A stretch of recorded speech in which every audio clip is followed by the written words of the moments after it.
আজকে আপনাদের একটা জিনিস দেখাবো। 1744 সালে এখানে রাজাদের বাড়ি ছিল। এই কিছুদিন হলো বেকুনি এসে সব মাটি কেটে এখানে জমি করা হয়েছে। এখানে একটা রাজপ্রাসাদ ছিল অনেক বড়, আর ওই সাইডে হচ্ছিল নদী, ওই সাইডে নদী। তা আজকে আপনাদের সোনার পুকুর দেখাবো এবং সব তথ্য এখানে শুনবো। আপনি কিছু বলবেন? আপনি কি এখানে কিছু জানেন? নামবো, আমরা দেখুন কিভাবে নামতে হয়, কিভাবে দেখতে হয়। না, এটার মানে কিছু অস্তিত্ব কোনো কিছু বলেন, যেটা কিরকম ছিল আগে, কিরকম ছিল, মানে এটা কি সোনার পুকুর আসলে কি? এটা কি এখনো সোনা ছিল? সোনা আছে, আমি সোনা খুঁজে যাইতেছি। এখন দেখি সোনা কিছু পাই কিনা, আমি একটু দেখেন। শুনছিলাম এর ভিতরে বলে অনেকগুলো লম্বা লম্বা সাপ এবং দরর কাটা সাপ। এটা কি বাস্তব? আপনি যাচ্ছেন ওখানে তুলে যাবেন না? এটা শুনছি বলে আর বল তলি নাই। আচ্ছা, আমি শুনছিলাম এটার ভিতরে বল তলি বলে নাই। ওখান এদিক ঘুরে বয়ান দেন। সেটা তো আমরা দেখতেই পাচ্ছি। এটা কিন্তু জমি আর এটা কিন্তু আসলে পুকুর। বুঝলেন? আর কিন্তু এর মনে হয় যে রাশিয়ার বাই দিয়েও দেইবে দিছিল, কিন্তু কাম হয় না, তলি বানায়। মানে এটা কোনো তলি নেই। আবার মনে হয় যে 70 মেশিন লাগা ছিল, ওখানে শুকাতে পারে নাই। ওই শুনছিলাম ওখানে বলে একটা খেজুর গাছ ছিল। আমি যে উঠে বললাম, আমরা দেখতেছেন আমাকে? হ্যাঁ, দেখতেছি। ও আল্লাহ, এটা পানির উপর হাঁটা যাচ্ছে।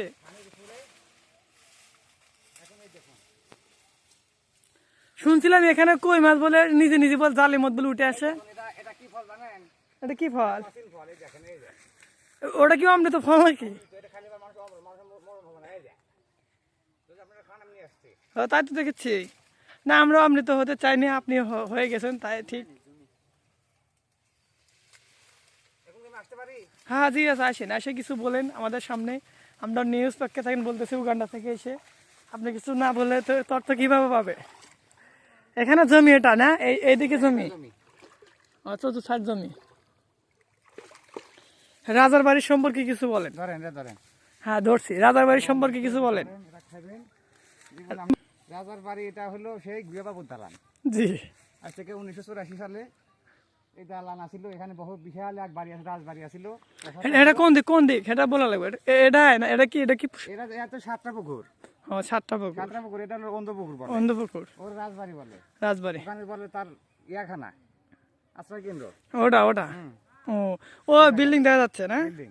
ও, এখনো দেখা যাচ্ছে। বিল্ডিংটা একটু জুম করে দেখায় আপনাদের। জুম করে দেখা। এই যে বিল্ডিং, এখন সোনার তৈরি বিল্ডিং। এখানে তো আমি ছাড়া কেউ যায় না।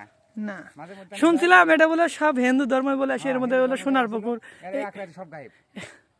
এটা গায়কটা কিভাবে হলো আসলে কিভাবে শুনবেন বলেন। এখানে একটা বিশাল বড় এক বট গাছ ছিল। জি। হ্যাঁ, তারপর মনে করেন যে একজন অত্যাচারী রাজা ছিল, যা জি বুঝছেন। তখন এখান থেকে নতুন বউ নিয়ে যাবেন এখানে হয়েছে। তারপরে ওই রাজা বউ ধরে মনে করেন যে বোঝে নিত। বুঝতে পারছি, ওয়াকামা করছে। হ্যাঁ, ওয়াকামা করতে চাইছে, কিন্তু বই শ্বশুর ছিল করবে বড় ধরনের বিখ্যাত জানাশোনা। সে বাড়ির যায়, তাকে বললো যে আমার চুরি গহনা সব খুলে রেখে দিয়েছে। সব খুলে মানে পাগার পুকুরে না বলে রেখে দিয়েছে। অত্যাচার করেছে আমার সাথে। জি। তখন যায় খেলে সে কি জানতে জানি না, তো কিছুক্ষণ পর দেখে যে বটগাছ একটা শগুন।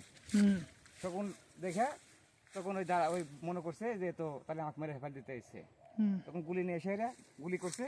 শগুন বলছে আমার বাঁ পাদার চলে গেল, আর এক গুলি করছে ডান পাদার চলে গেল, বুঝছা। তারপর যখন চলে গেল তখন একটা মনে হয় যে শগুন চলে গেল। শুনছিলাম শগুন বলে রাজার গোটা নেই বলে দৌড়েছিল। ওটা তো নিয়ে গেছে গোষ্ঠী, তো রাজা শেষ। ও, রাজা গোষ্ঠীটা শেষ। এখন দেখেন সব পরিত করে আসেন, খাই কিটো। বুঝতে পারছি। আমি আছি এখানে মনে হয় 3 কেজি সোনা পাচ্ছিলাম, আবার লোভে আসি, কিন্তু আজকে বিশাল। কিন্তু শুনলাম বলে এখানকার সোনা নিয়ে বলে কেউ বাড়ি যেতে পারে না। কেউ পারে না। আপনি কিভাবে পারলেন? আমি জানি আমার এখানে যে ভূতগুলো আছে না, এই অমৃত ফলের জন্য। অমৃত ফল আমি যে খাচ্ছি, আমার কোনো মৃত্যু নাই, বুঝছেন। সেটাতে বুঝতে পারছি। তো অসংখ্য ধন্যবাদ তথ্য দেওয়ার জায়গায়। এই দেখেন, এটা হচ্ছে অন্ধপুকুর, এটা হচ্ছে বগুড়া জেলার ঐতিহ্যবাহিনী। এটা হচ্ছে বিশাল একটা রাজপ্রাসাদ ছিল ওখানে, এক রাত আমাদের সব ধ্বংস হয়ে গেছে। আজকের পর এখানেই সমাপ্ত জানাচ্ছি। আসসালামু আলাইকুম।